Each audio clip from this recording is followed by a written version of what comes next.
রাঙামাটি বুদ্ধাঙ্কুর বৌদ্ধবিহার পরিচালনা কমিটির ত্রিবার্ষিক সাধারণ সভা।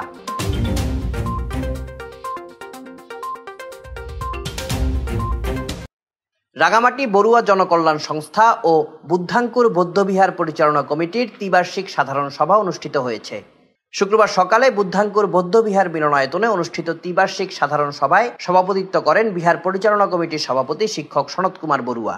এতে ধর্মীয় প্রধান হিসেবে ছিলেন বিহার অধ্যক্ষ ভদন্ত করুণা পাল থেরো, বিহার পরিচালনা কমিটির সাধারণ সম্পাদক উদয়ন বড়ুয়া ও সাংগঠনিক সম্পাদক আশিস বড়ুয়ার সঞ্চালনায় এ সময় বিহার পরিচালনা কমিটির উপদেষ্টা বীর মুক্তিযোদ্ধা সুকুমার মুৎসুদ্দি, প্রাথমিক ও গণশিক্ষা বিভাগের উপপরিচালক রিটন বড়ুয়া, উপদেষ্টা অ্যাডভোকেট কল্যাণ মিত্র চৌধুরী ও প্রদীপ বড়ুয়া, অর্থ সম্পাদক শিক্ষক রঞ্জিত বড়ুয়া, হিসাব নিরীক্ষক প্রভাষক উজ্জ্বল কুমার বড়ুয়া, সহ সভাপতি শঙ্কর প্রসাদ, যুগ্ম সম্পাদক ধীমান বড়ুয়া ও উপাসক সমীরণ বড়ুয়া সহ অন্যান্যরা উপস্থিত ছিলেন।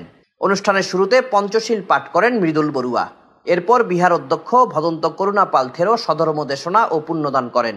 সভায় সাধারণ সম্পাদক বিগত বছরের সবার কার্য বিবরণী, হিসাব বিবরণী ও এ সকল তথ্য সংক্রান্ত প্রতিবেদন পাঠ করেন। পরে আয় ও ব্যয়ের হিসাব পেশ করেন অর্থ সম্পাদক শিক্ষক রণজিৎ বড়ুয়া। এরপর হিসাব নিরীক্ষক প্রভাষক উজ্জ্বল কুমার বড়ুয়া পর্যালোচনামূলক বক্তব্য রাখেন।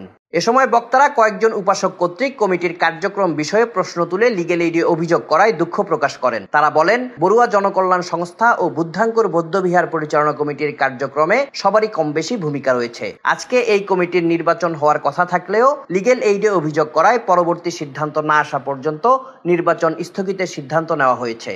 বক্তব্যে অভিযোগকারীদের প্রতি নিন্দা ও ক্ষোভ প্রকাশ করে বক্তারা বলেন, সামান্য এসব বিষয়ে আলোচনাপূর্বক সমাধান করা যেত।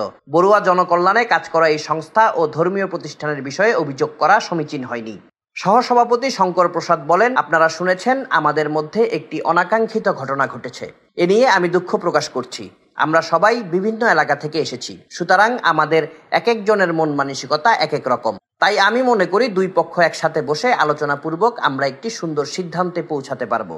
বীর মুক্তিযোদ্ধা সুকুমার মুৎসুদ্দি আসন্ন আষাঢ়ী পূর্ণিমা ও চিবরদান সহ যাবতীয় ধর্মীয় অনুষ্ঠান পরিচালনায় বর্তমান কমিটিকেই দায়িত্ব পালনের বিষয়ে প্রস্তাব করেন।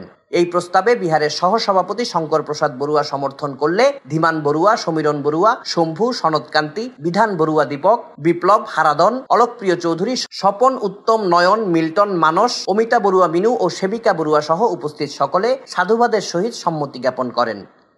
Desk report, CST TV।